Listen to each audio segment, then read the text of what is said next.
Magandang gabi po mga kababayan ko po dito po sa Middle East, lalo na po dito sa Saudi Arabia. Ako po ang inyong kababayan, Chris Villanueva po.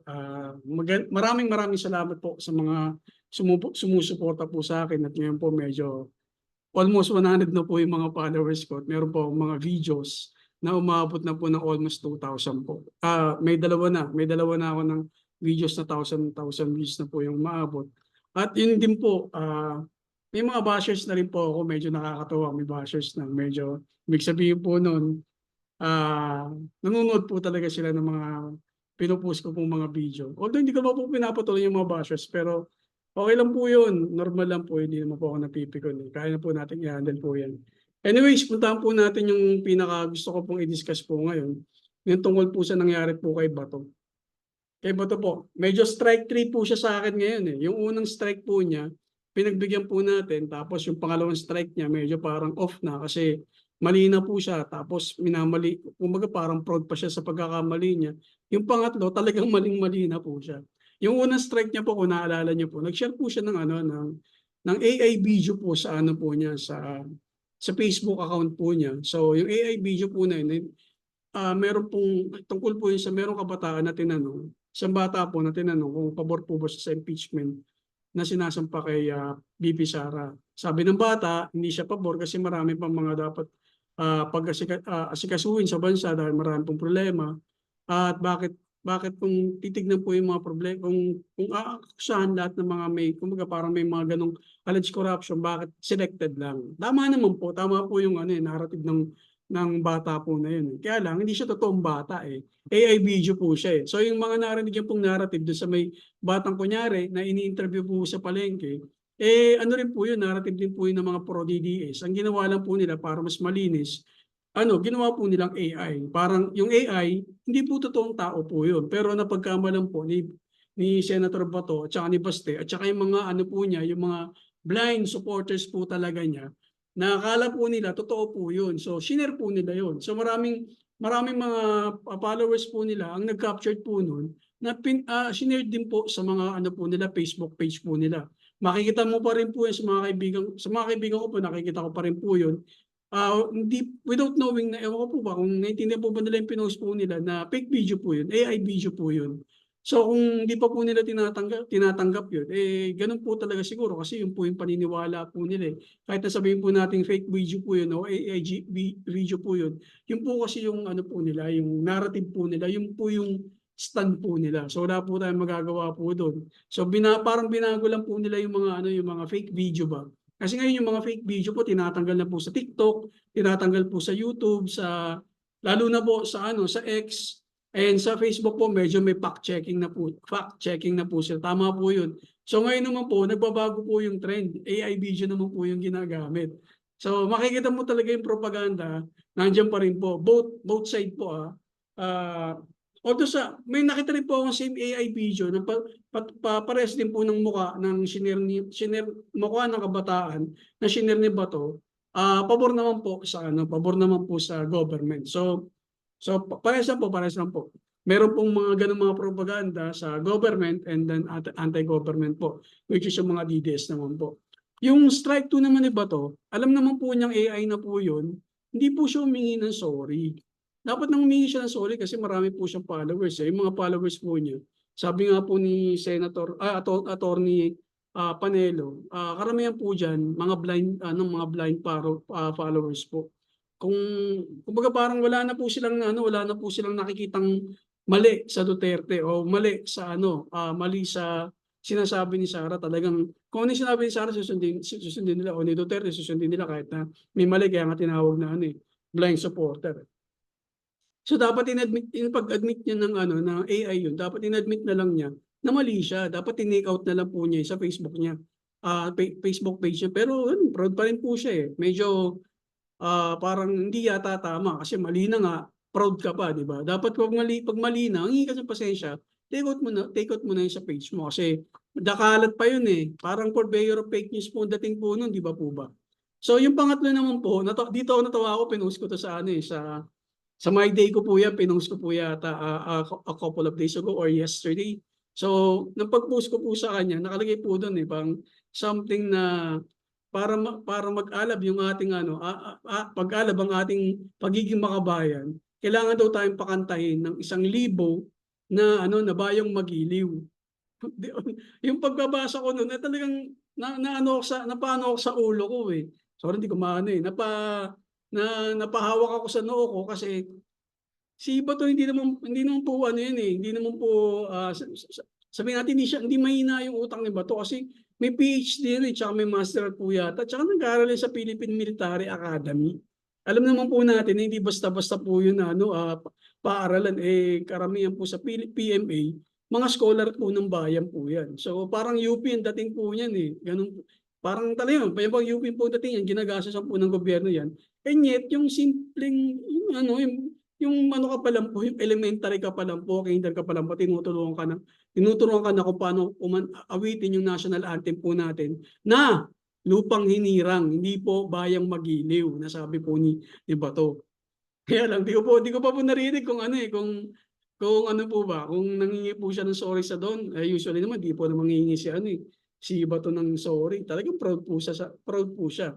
Sabihin na po natin mali, okay, mali na po. Kaya lang, yun nga po, kung hindi po palamasid o palabasa o palatama o yung kinokorek mo ba yung mali ng ng idol mo. Kung hindi ganoon yung mga niya, kung hindi ganoon ang mga followers niya, malamang lahat po ng mga followers niya nirepost po yung nirepost po yung sinabi niya na dapat para maging makabayan, maging maalin ang ating bansa.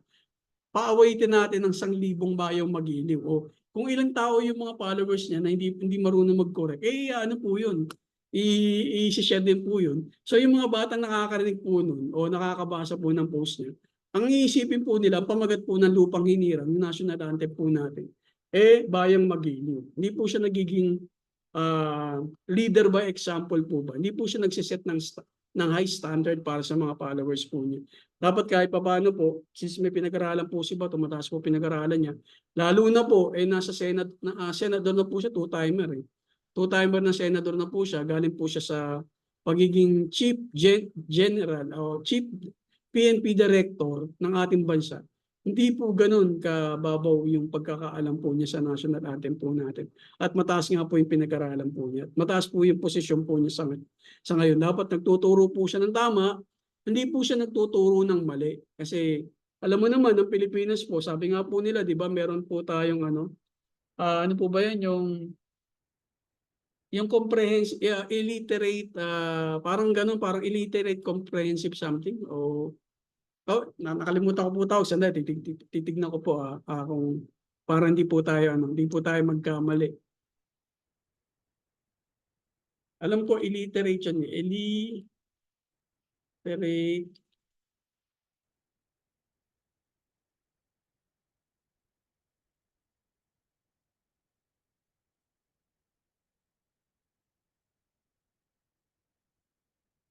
Parang illiterate comprehension po yata yun.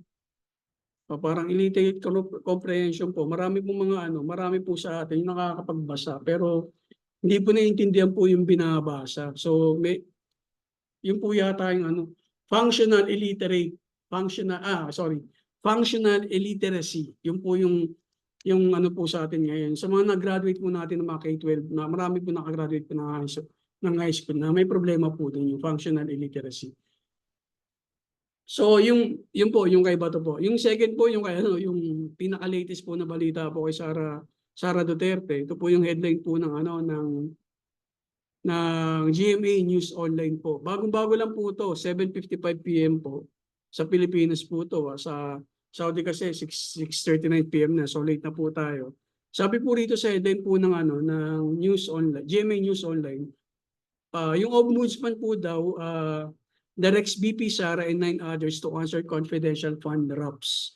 So na po, isinampa na rin po ng ating House of Congress o House of Representatives yung mga allegation po nila ng misuse of confidential funds sa ombudsman. So bilang pagsugat po ng ombudsman, pinasasagot na po ang ating BP Sara at yung iba pong siyam na tao po niya mula po sa Department of Education at saka sa Office of the Vice President na sagutin po yung charges na pinail po ng ating House of Representatives po. inisyu po pala to ngayon Thursday lang po.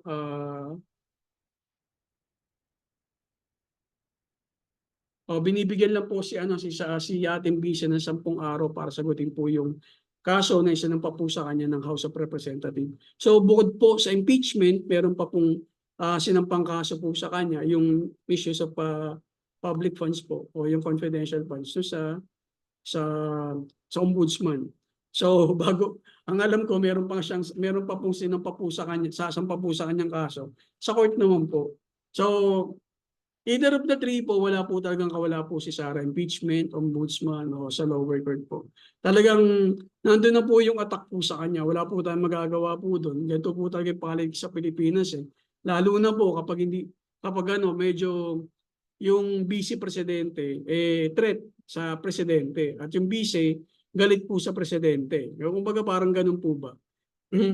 Kung nakita po natin dati si Binay, hindi naman po siya galit sa presidente. Pero malapit nga po sila before kasi talagang mga Binay, di ba si Jojo Binay, ano po yan dilawan po yan Kaya lang po, maaga po siyang nag-declare at tatakbo siyang vice presidente. Ayun po, parang unang taon pa lamang po yata, pangalawang taon, talagang tinira na po siya ng todo-todo po talaga. Talagang kinaliskisan po siya ng buhay kung ano po yung analogy po niya. Talagang sabi nga nila, there's a lot of ways to skin the cat. Parang ganun po ang nangyari po kay Jojo Marbinal. Kaya na iba po ng bintang, kaya alam po lakas po ng impact Kaya na tumakbo na po si Binay, natalo po siya kay Duterte. Sayang, magaling din po sana si Binay. Ang pangarap niya sa Pilipinas parang pangarap po niya yung sa Makati. Pero syempre, group effort naman po ang nangyari po sa Makati, hindi lang po dahil sa mga Binay po yun. So ganun po yung nangyari kay Sara sa almost 3 years niya. Meron na po mga ganitong kaguluhan sa kanya dahil naman po sa pagbabanat po niya sa presidente. Tsaka yung family po niya kasi akin yun po yung paniniwala ko. Kung hindi niya po sana binanatan, yung pamilya hindi binanatan ng presidente, di sana hindi po ganito kagulo yung bansa po natin. At hindi po ganyan kagulo yung Pilipinas po, ay ang pamilya po nila. Wala. Masyadong maaga po ang pamumulitika rin po ng mga Duterte. Kaya no choice po yung mga kakampi po ng ating Pangulo, kundi i-rest back po si Vice Presidente Sara Duterte. So yan po yung nangyari sa ating bansa po ngayon. So kung meron man po, nararamdaman po natin yung mga pagtaas sa mga bilihin o sabi mo po nila, mababa po yung inflation po ngayon. Yung inflation po yung pagbaba po ng mga bilihin ay particular. Ako hindi ko po nararamdaman kasi wala ako sa Pilipinas, parehas din po yung padala po namin. Ang nararamdaman lang po namin yung paglakas po ng peso. So kapag malakas po yung peso, kahit mataas po yung padala po namin, magiging pares pa rin yung padala po namin.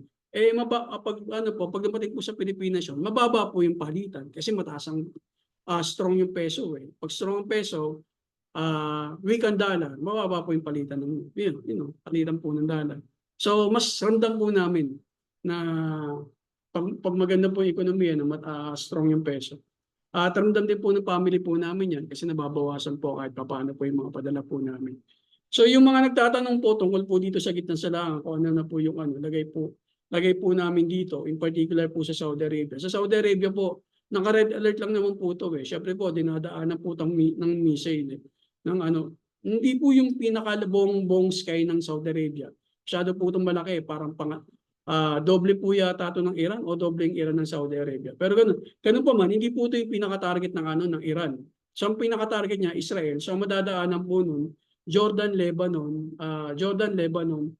Palestine, tsaka Syria. So talagang doon direct po na makikita po yung mga nagliliparang mga missile. Dito, siguro makikita mo, pero baka bandang north, pero imposible makita po rito, lalo na po sa Cobar. Ang hirap po makita po rito o sa Damam. Hindi ko po alam kung parang mahirap po talaga makita kasi ang layo po nun kasi eastern kami north yun di ba, north part po yun Anyways po, yan lamang po tayo, yan ang muna pag-usapan po natin sa mga susunod. Sana po mas marami po tayo mapag-usapan ng mga balita o mga komentaryo po natin tungkol sa mga politika na nangyari po sa ating bansa. Magandang gabi po at ingat po tayo palagi. Peace.